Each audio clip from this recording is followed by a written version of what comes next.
All right, everyone, you know the drill. It is one of those times where we take a moment and talk about frames that are as unique and as beautiful as all of us.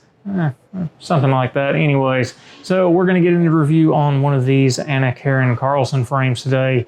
Definitely something in the more luxury couture side of it. So, wonder, yeah, you probably already know. We've already got the title up. It's going to be this guy.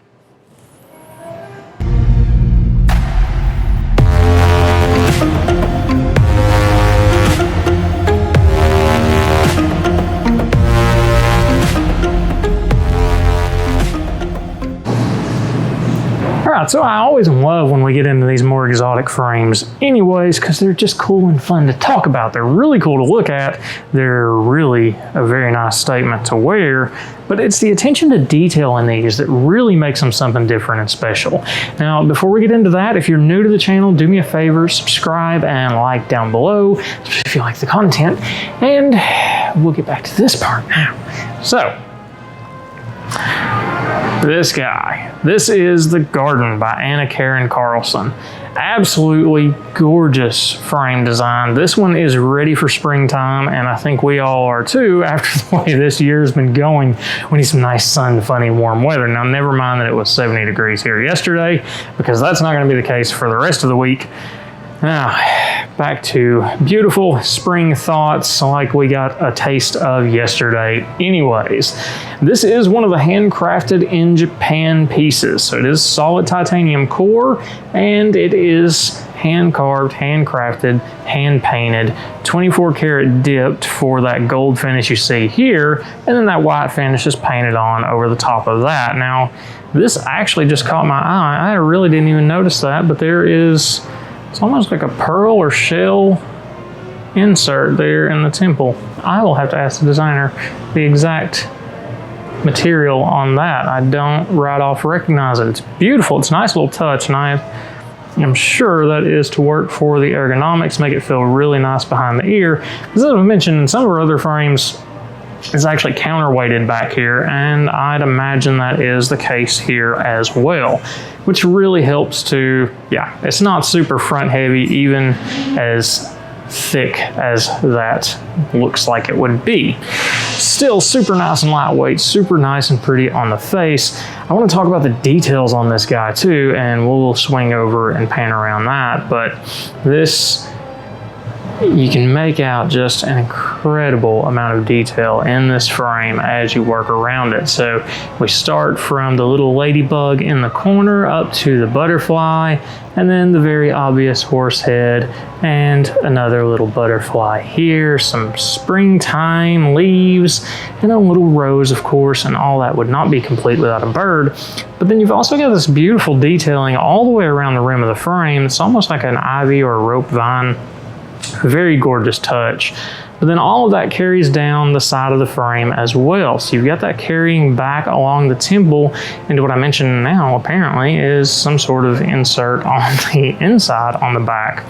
Still not sure about that one, but hey, we'll take it. The finish on this one in the white was a very limited edition piece, and it is not stamped on this one, so I'm not sure the exact production number. I just know it was a limited run in that white finish, something a little bit more special.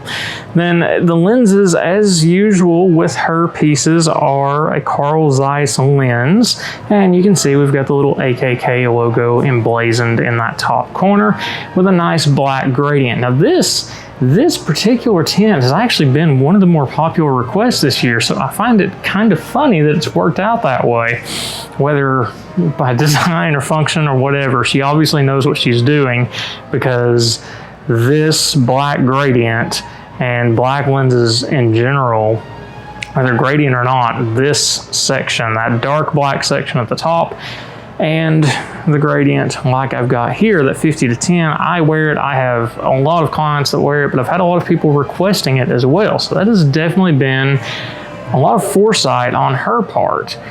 Now this guy here, what you want to see, what we all want to see when it comes to incredible sunglasses that you just don't get to see anywhere else, is how they actually look on someone.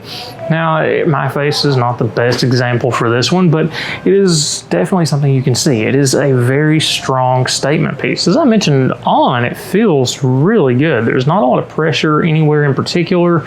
You know, adjustments could refine for perfection, but the overall feel of things is really nice. Now, the statement of this one, it is a huge square, and as far as squares, I do wear a square shape pretty well. So in that regard, this isn't so much of a bad choice. And in fact, the longer I sit here and stare at it, the more it kind of grows on me. It is that unique in-your-face statement. It's got the nice gold trim around it. It's the white for me. I think that's what I don't care for as much for myself. A little bit darker complexion can get away with that a lot easier, or with less red undertones. Oh, we all love the red, yellow undertones, don't we? It takes so much of the fun away for me. But that's because of the colors I like. That's why I wear so much navy. Anyways, now this frame I definitely would recommend taking a look at if you're looking for something more exotic. I'm going to step away here a little bit so you can get a better impression of how this looks kind of in that street environment, walking around, checking things out, doing whatever it is that you do, wearing a pair of glasses like this, whether that's hanging out on the beach or golfing. I don't know. I wouldn't probably wear these golfing, but hey, I have seen crazier things. So you can see, once you back away from the camera, you can tell it still makes a nice, strong statement. It's not anything way over the top. It is bold. There's no question there. But it's not like, say, some of the crystal-covered frames all the way around, which is not a bad thing either, but it's just a different statement. It's a little bit classier, a little bit more fun without just being boom in your face look. Now, that's not to say this is not in your face, because, hello, look at this thing. It definitely makes a huge statement. Now, as I mentioned, darker complexions are really going to wear this better because that white trim is going to really pop and make a nice punch of an effect. Now, as it goes with the Anna-Karin Karlsson stuff, if you're here, you probably already have a taste of what the cost is like on something this exotic. But this is one of the more expensive pieces. So this one comes in around $1,900 from memory. It's definitely up there as far as sunglasses, but you expect that at this level of sunglasses. It's just really nothing that compares to that type of product out there. It is incredible. There's some other brands out there that do things a little bit differently, a little bit more timeless, but to find something that exotic and that well crafted, it's actually really unusual in our industry. So I just love to kind of drool over these frames, which I'm sure you guys, if you've been here long, have figured that out. Now, I'm gonna wrap it up there so we can kind of get on to other things, but just let me know your thoughts on this frame, what you think of something that unique, or what I think would be really cool would be know your favorite piece of the design in this frame. For me, it's the little thing that I didn't know was there, the little piece in behind the ear.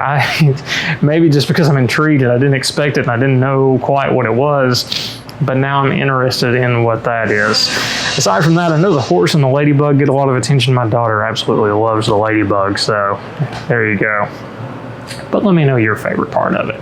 I will catch you guys next time.